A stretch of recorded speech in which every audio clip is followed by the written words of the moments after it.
नमस्कार दोस्तों, आपका हमारे YouTube चैनल में स्वागत है। आज हम आपके लिए बहुत ही प्यारी, प्रेरणादायक और ज्ञानवर्धक कहानी लेके आए हैं। इस कहानी को अंत तक जरूर सुने और यदि आप हमारे चैनल पर नए हैं तो चैनल को सब्सक्राइब करें और बेल आइकन जरूर दबाएं ताकि आने वाली वीडियो का नोटिफिकेशन आपको सबसे पहले मिलता रहे। तो प्यारे दर्शकों, आज की कहानी शक्ति बड़ी या बुद्धि। तो आइए इस प्यारी सी कहानी को शुरू करते हैं। एक बार शहंशाह अकबर का दरबार लगा हुआ था और उस दरबार में चर्चा चल रही थी और आज का विषय अकबर ने जानबूझकर बीरबल को झंड करने और नीचा दिखाने के लिए रखा हुआ था कि शक्ति बड़ी है या बुद्धि। अकबर बोले, बीरबल, इंसान कितना भी बुद्धि का इस्तेमाल कर लेता है तो शक्ति वालों के नीचे ही है। जैसे ही आम कितना भी मीठा हो जाए, रहता तो डाल के नीचे ही है। अब खुद को ही देख लो, पूरा विश्व तुम्हें जानता है, इतनी बुद्धि है तुम्हारे अंदर, लेकिन दिन में कम से कम 50 बार मेरे सामने झुककर सलाम मारते हो। आज अकबर बीरबल की फिरकी बनाने वाला था। आज उनके मूड में था कि आज बीरबल का मजाक बनाते हैं। बीरबल ने कहा, जहांपना, बेशक आप शक्तिशाली हैं, परंतु बुद्धि वालों की वजह से ही है। जब भी राज्य पर कोई आक्रमण होता है, राज्य के बुद्धिमान मंत्री की रणनीति बनाकर राज्य को बचाते हैं, जिस कारण आप राजा हैं, नहीं तो बंदी बनकर किसी और राज्य के कारागार की शोभा बढ़ा रहे होते। अकबर बोले, ये कोई ठोस प्रमाण नहीं हुआ। शक्ति हमेशा विजय होती है। कोई ठोस प्रमाण है तो बताओ। बीरबल बोले, तो सुनिए बादशाह, हमारे गांव की एक पुरानी और प्रचलित कहानी है। बीरबल राजा अकबर को यह कहानी सुनाते हैं। एक जंगल में एक गीदड़ और उसकी पत्नी गिदड़ी रहते थे। गिदड़ी हाल फिलहाल में गर्भवती थी। कुछ ही पलों बाद वो मां बनने वाली थी। दोनों पति पत्नी अपने बच्चों को जन्म देने के लिए एक ऐसी जगह की तलाश कर रहे थे और इधर उधर घूम रहे थे। इतने में उनको एक गुफा दिखाई देती है। दोनों उस गुफा को देखकर समझ तो गए थे कि यह जरूर जंगल के राजा सिंह की गुफा है, जो फिलहाल अपने शिकार की तलाश में कहीं पर गया हुआ है। दोनों को अपने बच्चों को जन्म देने के लिए जगह तो मिल गई थी, लेकिन साथ ही ये भी डर था कि अगर शेर आ गया तो उनका क्या होगा। इस समस्या से निजात पाने के लिए गिद्दड़ ने एक योजना बनाई। उनके दिमाग में एक आइडिया आया। उसने अपनी पत्नी गिदड़ी के कान में अपनी वह योजना बताई और कहा, जैसे कि शेर आता है, मैं तुम्हें इशारा कर दूंगा, फिर तुम ये सब बोलना शुरू कर देना जो मैंने तुम्हें बताया है।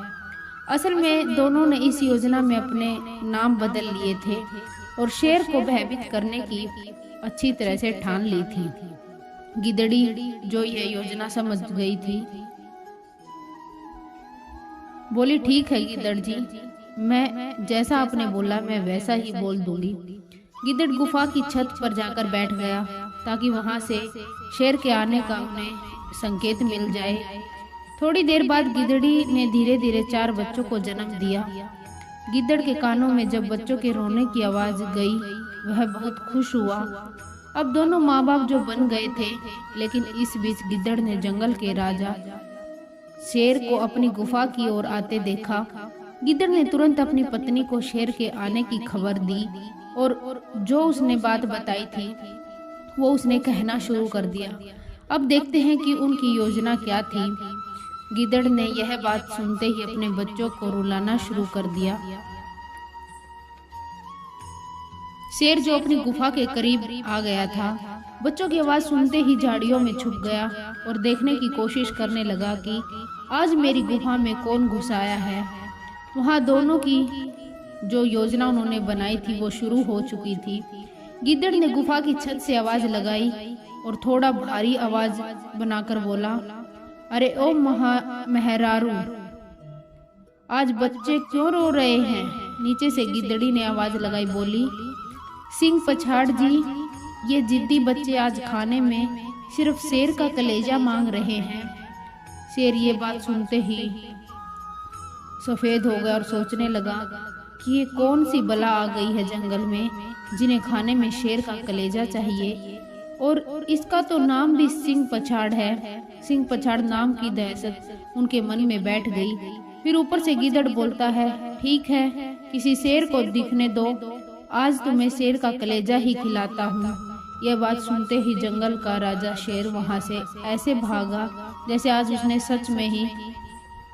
उसका कलेजा सच में ही बाहर निकल गया हो। भागते भागते शेर को रास्ते में एक लोमड़ी मिली। लोमड़ी ने शेर से पूछा, अरे जंगल के राजा, इतने डरे हुए होकर कहाँ भाग रहे हो?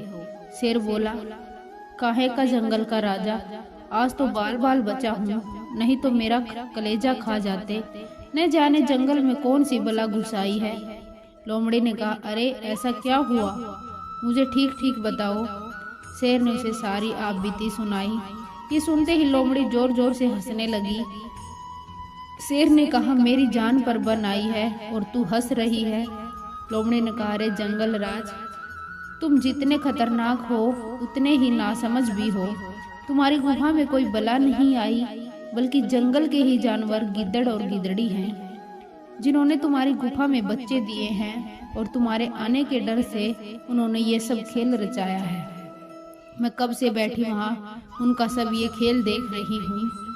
सिंह को फिर भी उनकी बातों पर विश्वास नहीं हो रहा था। वह उनकी बातें सुनकर और डर चुका था। तो लोमड़ी ने कहा, अच्छा तुम मेरे साथ चलो, तुम्हें खुद पता चल जाएगा। शेर ने पहले तो जाने से मना कर दिया और बोला, अगर वे सच में कोई खतरनाक चीज निकले तो मैं अपना इतना विशाल शरीर लेकर कहाँ छुपूंगा? तू तो घुस जाएगी कहीं पे भी।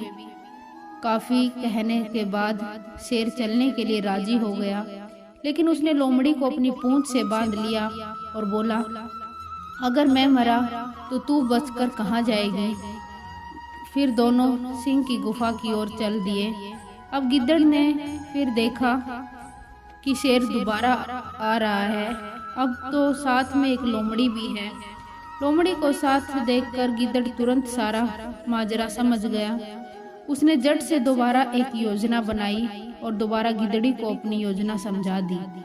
अब दोबारा गिद्दड़ी ने बच्चों को रुला दिया। गिद्दड़ ने फिर कहा, अरे ओ मेहरारू, बच्चों को चुप क्यों नहीं कराती? गिद्दड़ी ने कहा, सिंह पछाड़ जी, बच्चे पूछ रहे हैं अभी तक शेर का कलेजा क्यों नहीं आया? गिद्दड़ अपनी पत्नी से बोला, अरे बच्चों को कहो बस थोड़ी देर रुक जाए। ये लोमड़ी भी ना इतनी नालायक हो गई है। 2 घंटे पहले भेजा था कि जा कहीं से शेर को पटा के ला, अभी तक आई नहीं कामचोर कहीं की। तो ये सुनते ही शेर ने जो वहां से दुड़की लगाई वहां से भागा। अब क्योंकि लोमड़ी भी उसकी पूंछ से बंधी थी, वह भी घिसटती हुई चली गई। आधा तो लोमड़ी का काम तमाम ऐसे ही हो गया। रही सही कसर शेर ने पूरी कर दी, उसको ऐसे भला बुरा सुनाया। तो फिर बिरबल बोलते हैं, अब बताइए बादशाह, शक्ति बड़ी या बुद्धि? बादशाह के पास कहानी का कोई जवाब तो नहीं था।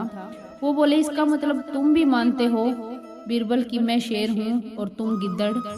बिरबल बोले, जहाँपना, मैं तो बस इतना कहना चाहता था कि आप शक्ति में बड़े हैं, राजा हैं, और मैं बुद्धि में बड़ा हूँ, बुद्धिमान हूँ। ये सब बातें कहकर राजा और बिरबल दोनों हंसने लगे और उन्होंने ये सब खत्म किया।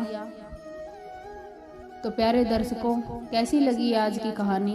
अगर अच्छी लगी हो तो इसे लाइक करें, शेयर करें और कमेंट करके हमें ज़रूर बताएं। धन्यवाद दोस्तों।